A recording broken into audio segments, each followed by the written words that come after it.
მოშუშების პროცესი დამოკიდებულია ტექნიკაზე და კანის ტიპზეც. ხშირ შემთხვევაში საერთოდ ვერ გებულობენ ვერც ქერქს, ვერც აშრევებას, ისე უშუშდებათ ხოლმე და მოდიან კორექციაზე ჩვეულებრივად. და მეუბნებიან, რომ უბრალოდ ერთ კვირაში გაღიავდა, მეტი ვერაფერი ვერ შეამჩნიეს. ზუსტად მაგიტომ არის აუცილებელი ფორმა შეირჩეს ბუნებრივთან მიახლოებულად.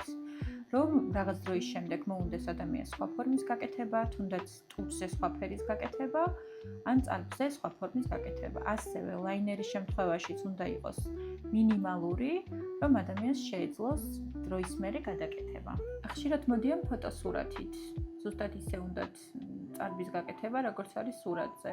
ეგ არის შეუძლებელი, იმიტომ რომ ყველა ადამიანის სახე აქვს ინდივიდუალური და მაინც ჯობს, რომ ესკიზი დაიხატოს ინდივიდუალურად და გაკეთდეს მისი სახის მოყვანილობის მიხედვით. დაფერვას და ღეროვას შორის ის განსხვავებაა, რომ იმ შემთხვევაში თუ ადამიანს საერთოდ არ აქვს თავისი წარბი, დაფერვა გამოიყურება უფრო ხელოვნურად, ვიდრე ღეროვანი ტექნიკით შესრულებული წარბის დაფერვა. როგორც ეს უნდა იყოს აუცილებლად აპარატურული ტექნიკით და არა მიკრობლეიდინგი.